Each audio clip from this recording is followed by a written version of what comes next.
tegas menyatakan dukung penuh akan bekerja keras untuk PSI, namun Jokowi tidak menyatakan bergabung dengan PSI. Ini strategi atau peran apa yang akan dimainkan Jokowi dan PSI? Kita ulas bersama Direktur Eksekutif Trias Politika Agung Baskoro, dan kita juga masih menantikan juru bicara PSI Beni Papa. Halo Mas Agung, selamat malam. Halo Friska, malam. Aduh, ini tuh menarik banget ya pernyataannya Pak Jokowi. Nggak ngomongin soal KTA, tapi akan kerja keras buat PSI. Ya. Jadi sebenarnya gimana sih Mas Agung bacanya? Iya, ada dua pandangan kalau saya lihat. Pertama, memang Pak Jokowi kan selama ini di PSI menjadi semacam mahzab ya, Ya. Jokowisme. Betul. Dan ini sedikit banyak praktek itu terejawanta di PDIP Ya. dengan ya Soekarnoisme, Marhenisme seperti itu. Tapi ada pandangan kedua yang mengungkapkan bahwa di Partai Demokrat ada Pak SBY sebagai Ketua Majelis Tinggi dengan wewenang 50% plus Mas Ahaye sebagai ketum. Dan ini sedikit banyak mendekati apa yang terjadi di PSI juga. Pak Jokowi misalkan Ketua Dewan Pembina atau Ya. Ketua Dewan Kehormatan atau sejenis itu, kemudian ketumnya Mas Kaisang. Jadi tinggal Pak Jokowi ataupun Mas Kaisang memilih opsi yang mana. Karena dua-duanya ini ada plus minusnya. Ya. Kalau secara kultur ya mahzab tadi. Kalau Ya. secara struktur yang ketua dewan seterusnya itu. Nah, tapi memang yang paling baik secara struktur karena bisa menagih janji-janji yang akan yang akan dilakukan oleh PSI. Misalkan kemarin ada deadline dari Pak Jokowi, kalau bisa akhir 2027 sudah ada struktur sampai desa. Ya. Karena kalau kita punya mesin enak menggerakkan. Ya. Seperti itu. Nah, tapi sayangnya nanti harus siap Pak Jokowi kalau sebagai ketua dewan tadi. Kenapa? Akan ditagih sama teman-teman PSI. Pak, strukturnya udah, bensinnya gimana? Kan seperti itu. Iya. Nagih uang bensinnya kemana gitu misalnya. Karena kan butuh bahan bakar. Ya. Bergerak mengorkestrasi kerja-kerja politik itu. Tapi Mas, apakah mungkin dengan momentum sekarang kalau Pak Jokowi di struktur justru nggak bebas ruang geraknya Pak Jokowi dengan tokoh sebesar Pak Jokowi? Ya. Kalau kendaraan politiknya sebesar PSI, kayaknya terlalu kecil atau enggak sih?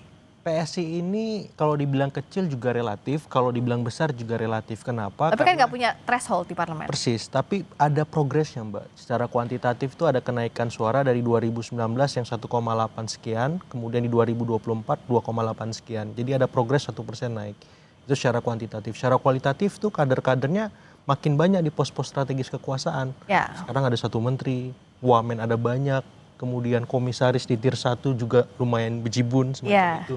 Belum lagi ada alek-alek yang 180-an di banyak tempat tuh di provinsi, kota, kabupaten, plus kepala-kepala daerah ada puluhan yang mereka endorse dan sukses menang. Jadi ini modalitas yang membuat PSI itu sekarang beda sama PSI di masa-masa sebelumnya. Jadi kalau Pak Jokowi merasa besar, menurut saya juga relatif. Kenapa? Karena hari ini Pak Jokowi dan keluarga diserang terus. Bertubi-tubi dengan beragam macam isu. Dan yang loyal cuma PSI aja kayaknya. Dan tinggal PSI yang memang di situ belum ada tokoh kuat sebagaimana partai-partai lain yang sudah punya tokoh, dan itu saling melengkapi kalau saya. Jadi kalau posisi tawarnya Pak Jokowi besar banget juga enggak. PSI sama Pak Jokowi ya saling membutuhkan, saling melengkapi. Jadi kalau Pak Jokowi istilahnya melepas PSI dalam artian hanya sebatas mahzab, ya PSI juga nanti akan setengah-setengah hati mendukung ataupun menjadi perisai politik bagi Pak Jokowi untuk menangkis serangan-serangan selama ini. Tapi begini, yang dikatakan misalnya besar atau tidaknya, karena kan akan welcome to the jungle sekarang. Pak Jokowi sudah tidak presiden lagi, akan bertarung di dunia politik ini dengan kendaraan politik lain yang besar. PSI dengan logo gajahnya besar, gajah memang besar, tapi kan ada Golkar di sana yang sudah mengakar puluhan tahun, PDI Perjuangan yang jadi lawan politiknya. Itu gimana Mas Agung? Iya, ini memang tantangan menarik, makanya saya sampaikan di banyak kesempatan PSI jangan dulu ngomong masuk 5 besar, tapi fokus dulu lolos ambang batas. Karena kan ekosistemnya mendukung nih, parliamentary threshold diturunkan. Kemudian sekarang ada tokoh Pak Jokowi. PR PSI tinggal 1, bahkan 2 mungkin. PR yang pertama adalah memastikan di setiap dapil punya tokoh-tokoh yang berkualitas juga. Jadi nomor urut 1 sampai nomor urut 3 itu harus orang-orang yang punya kapasitas, figur-figur kuat juga. Jadi kalau di nasional figurnya ada Pak Jokowi, maka di tiap dapil nanti 84 itu juga harus orang berkualitas. Kekuatan elektoralnya. Kalau misalkan biasa-biasa saja susah, karena pileg itu yang menentukan adalah caleg-calegnya. Itu yang menentukan suara PSI bisa masuk parlemen atau tidak. Nah yang kedua, bagaimana menangkis serangan-serangan negatif yang hari ini menimpa Pak Jokowi dan keluarga. Karena kan magnet elektoralnya Pak Jokowi nih. Ya. Kalau ini digerus terus-menerus, ya tingkat kesukaan semakin menurun. Kemarin 9 bulan sampai sekarang, udah tinggal 70 something sekian persen. Yes. Kalau misalkan tiap bulan 1%, nanti 2029 tinggal berapa persen ini kesukaan publik kepada Pak Jokowi, dan nggak efektif lagi mengendorse PSI untuk 2029 kalau ini tidak ditangkis, kalau ini tidak dibentengi Pak Jokowi dan keluarga. Jadi 2 PR itu yang saya kira harus segera dipikirkan oleh PSI, bagaimana mencari caleg-caleg yang berkualitas di semua dapil, merekrut tokoh-tokoh nasional, tokoh-tokoh daerah. Yang kedua, menangkis serangan yang selama ini dihadapi oleh Pak Jokowi dan keluarga, dan serangannya harus ditangkis dengan cara yang sepadan bahkan lebih besar lagi. Wah, 2 PR tapi kayak berat banget ya, apalagi momentumnya kan Pak Jokowi semakin lama dari purna tugasnya kan setelah kemarin terakhir menjabat. Apa strategi yang harus dimiliki PSI? Jawabnya nanti tapi di Sapa Indonesia Malam, kami segera kembali.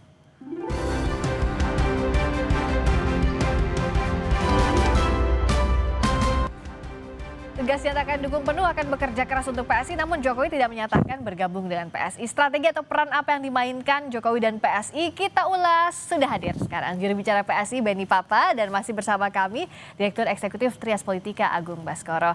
Mas Benny, hai, selamat malam, apa kabar? Selamat malam Mbak, sehat alhamdulillah. Alhamdulillah, sehat dan cerah banget kayaknya ya Mas Agung.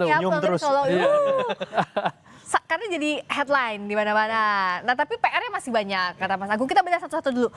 Pak Jokowi nggak pegang KTA memang. Tapi kan untuk Pak Jokowi apalah arti sebuah KTA. Tapi perannya apa sih sebenarnya Pak Jokowi di PSI? Iya. Jadi sekarang saya kira secara eksplisit juga ya beliau sampaikan kemarin di arena Kongres bahwa beliau akan turun langsung untuk membantu full partai PSI, akan bekerja semaksimal mungkin, dan saya kira ini kan yang memang ditunggu-tunggu terakhir-terakhir ini Mbak. Jadi sebelum Kongres itu memang banyak kader-kader kita yang bertanya apakah Pak Jokowi akan bergabung, bagaimana Pak Jokowi akan hadir di Kongres, dan ternyata itu dijawab dengan tegas sama Pak Jokowi bahwa beliau akan bekerja keras. Nah soal bagaimana perannya nanti, apakah masuk struktur kan itu kan soal lain. Tapi ya saya kira bahwa sekali lagi semangatnya Pak Jokowi itu kan sudah ada di PSI, bahkan belum memberikan kisi-kisi. Satu, kita itu mesinnya mesti mantap, mesinnya. Yang kedua, selain mesin, ya mesti bensinnya juga oke. Yang ketiga, Pak Jokowi memberikan pesan, saya kira karena memang Pak Jokowi ini kan selama sejak wali kota, sejak gubernur, dan kemudian presiden 2 periode kan beliau ini adalah salah satu presiden yang memang turun langsung ke masyarakat. Dan sehingga beliau tahu betul bagaimana persoalan masyarakat, bagaimana solusi strategi untuk memecahkan masalah di masyarakat. Tapi sebagai apa? Mengarahkannya di posisi mana Pak Jokowinya? Dan itulah yang saya kira perannya Pak Jokowi akan ada di situ. Bagaimana mengarahkan seluruh kekuatan kita di internal partai untuk ikut terlibat dalam turun ke lapangan. Dan belum memang menentukan betul bahwa sebagai kader, seluruh kader PSI mesti turun ke lapangan untuk melihat persoalan masyarakat sehingga bisa mencarikan solusi. Ketua Dewan Pembina iya atau enggak? Ke depan kita akan lihat. Ini kan proses. Jadi gini Mbak, dalam Kongres kemarin kita juga sudah memutuskan perubahan anggaran dasar. Anggaran rumah tangga kita juga sudah dirubah. Sebagaimana saya kira statement Ketua Dewan Pendiri juga Pak Jeffrey Gopani kan juga sudah menyampaikan secara jelas bahwa Dewan Pembina diisi oleh Dewan Pendiri 2 orang, DPP diisi oleh 2 orang, yang kedua DPW mengisi 1 slot. Jadi saya kira ini kita akan lihat ke depan, dan dalam waktu dekat saya kira Mas Ketua Umum akan menginformasikan struktur Dewan Pimpinan Pusatnya dan juga sekaligus dan Dewan Pimpinan secara utuh. Kalau dari jawabannya Mas Benny kayaknya banyak ya, atau gimana Mas Agung? Ya kalau bahasa full time itu, kalau saya kerja full time ya full time ya kan. Jadi diminta kapanpun ke studio ya ke studio misalkan, nggak boleh Zoom, nggak boleh work from home gitu ya. Artinya memang Pak Jokowi ini ada kecenderungan tendensi besar sebagai ketua apakah Dewan Pembina, Dewan Kehormatan, pengarah atau apa gitu ya. Jadi memang tapi kita akan lihat apakah dia punya otoritas atau enggak. Itu juga yang akan jadi pertanyaan saya, karena kalau di Demokrat itu kan ketua majelis tinggi 50% tuh. Sama seperti ketum wewenangnya. Nah, Pak Jokowi di PS ini wewenangnya berapa persen nih? 50%? Atau 100%? Coba jawab sama Mas Benny langsung. Atau seperti apa? Jadi kalau dari struktur Dewan Pembina ya, sebagaimana kita rubah di Kongres kemarin, karena kebetulan saya yang memimpin Kongres kemarin, memimpin sidang. Jadi memang kewenangan besar juga masih ada Dewan Pembina. Tapi memang ada perubahan. Kalau kemarin memang kewenangan mutlak itu ada di Dewan Pembina. Tapi sekarang kita sudah rubah kewenangan mutlak itu ada di Ketua Umum Dewan Pimpinan Pusat, dalam artian yang akan menjadi pemegang kekuatan mutlak nanti itu Mas Kaisang Pangarep sebagai Ketua Umum. Jadi bahwa nanti Pak Jokowi akan masuk dalam Dewan Pembina ataupun di luar partai PSI, di luar struktur, saya kira bagi kami internal bukan lagi persoalan.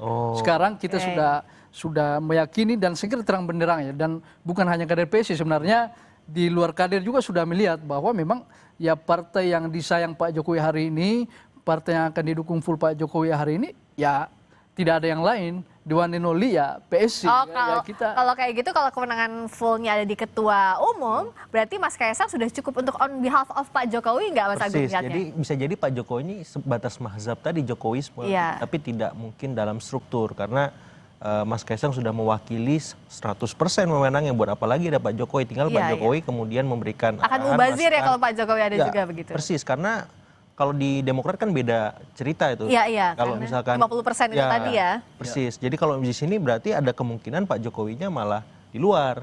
Nah, menurut saya ini hati-hati karena apa tuh risikonya, Mas? Ya karena bisa jadi Pak Jokowi juga akan diminta sebagai bantuannya di partai-partai lain, karena kan Pak Jokowi punya basis di Jawa Tengah, Jawa Timur, Indonesia bagian timur, dan di teman-teman populasi non Muslim itu cukup diterima luar biasa Pak Jokowi. Jadi ini juga buat PSI masukan, jangan sampai nanti Pak Jokowi dibajak misalkan Golkar, Gerindra, PAN misalnya. Atau justru itu dibaca sebagai safe place-nya Pak Jokowi, nggak ada di salah satu partai. Iya, karena dia mazhab kan, jadi bisa mengklaim kayak kemarin Pak Prabowo ngomong di peresmian Koperasi Desa Kelurahan, saya ini juga anak ideologinya Pak Karno, katanya seperti itu.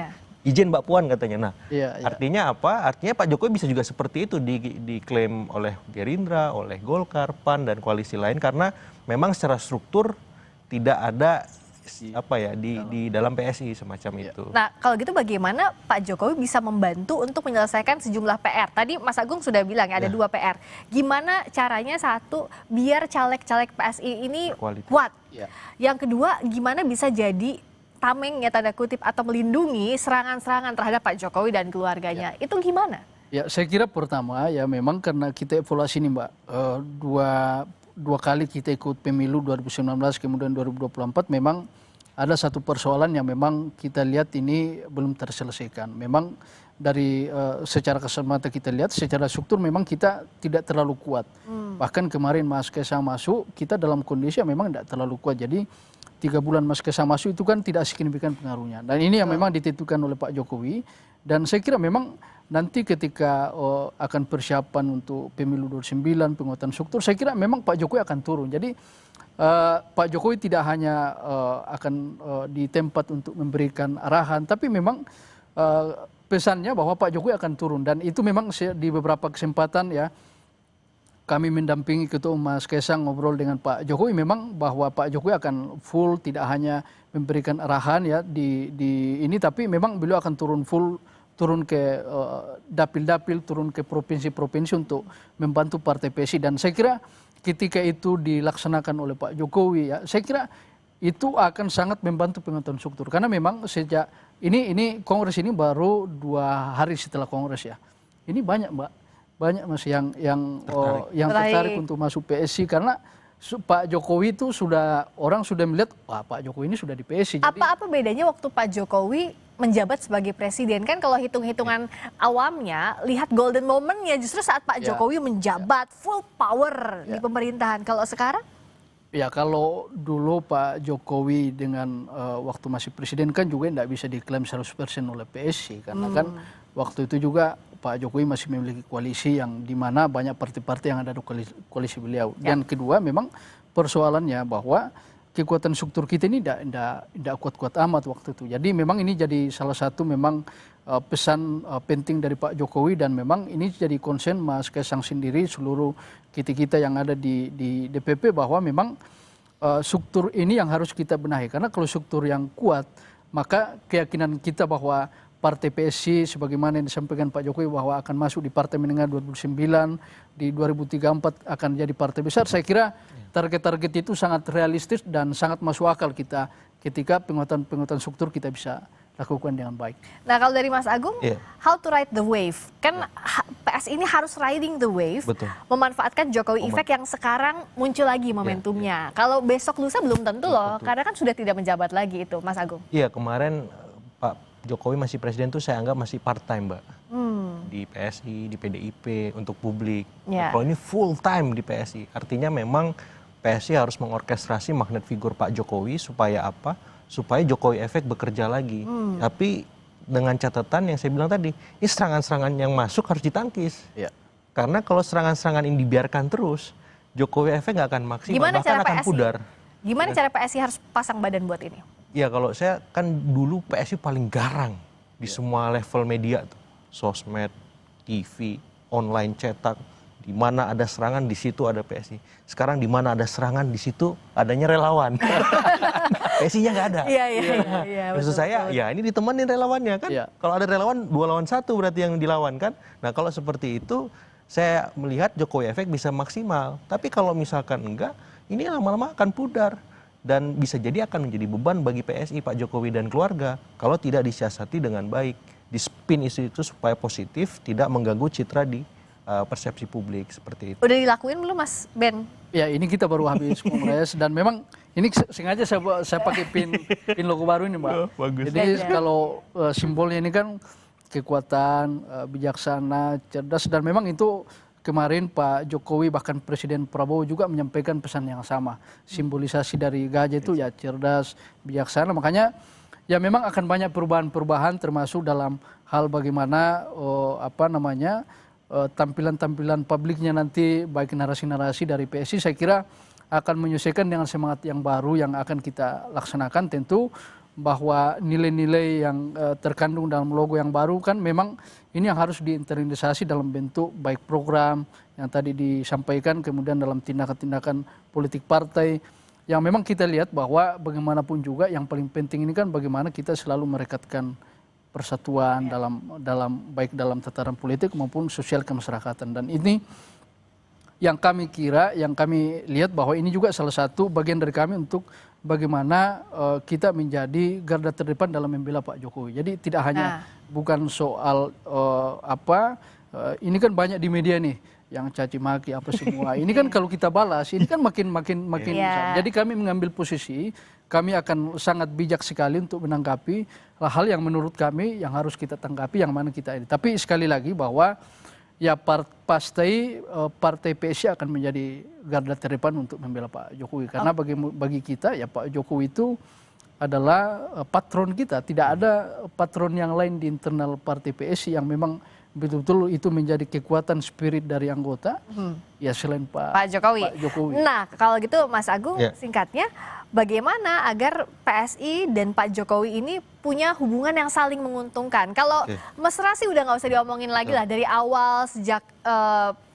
ada awal PSI berdiri itu Pak Jokowi lah yang jadi patron. Tadi juga sudah disampaikan. Tapi bagaimana agar berbuah untuk PSI-nya elektoral pasti. Untuk Pak Jokowinya juga punya kendaraan politik dan perlindungan. Ya jadi kalau saya melihat memang teman-teman PSI kan punya infrastruktur sampai ke level bawah. Ya ketika memang ada serangan-serangan muncul ya itu berusaha ditangkis. Maksudnya ada satu orang juru bicara atau berapa orang lah semacam itu. Sehingga Pak Jokowi ini leluasa untuk melakukan tindakan-tindakan belusukan ke bawah, ke dapil, ke basis-basis yang menjadi kantong-kantong partai tertentu. Asumsikan misalkan Jawa Tengah kandangnya banteng misalkan bisa berubah jadi kandangnya gajah lama-lama kalau misalkan Pak Jokowi turun terus misalkan. Oh jawab pakai takut-takut nih Mas Benny. Tapi kan ini nggak bisa sebentar. Maksudnya Pak Jokowi juga butuh melihat PSI belain saya nggak. Kalau memang belain konsisten terus-menerus ya udah. Ini Jateng kandang banteng saya garap nih dari sekarang kan seperti itu sehingga struktur itu terbentuk dan tercapai secara eksponensial cepat 2027 akhir bahkan bisa lebih cepat kalau Pak Jokowi turun gunung kan tapi kalau misalkan teman-teman PSI takut-takut di tengah kalem nggak ada serangan nggak Pak Jokowi juga mikir nih ya sudah saya juga akan menyelinap dalam tanda petik di partai-partai lain sebagai mazhab tadi seperti itu. Iya kalau membangunkan dengan gajah kayak tadi agak-agak senyum boleh dijawab sedikit. Kalau di Jawa Tengah ya, saya kira dulu kami waktu masa pilkada kami kebetulan ditugaskan di sana sama Mas Ketum untuk mengawal pilgub ya. Di sana mengawal pilgub dan memang ya kita betul melihat bahwa memang pengaruh Pak Jokowi secara personal itu di Jawa Tengah kan juga sangat kuat, dan memang ini satu kekuatan juga yang memang kita ingin kita implementasi dalam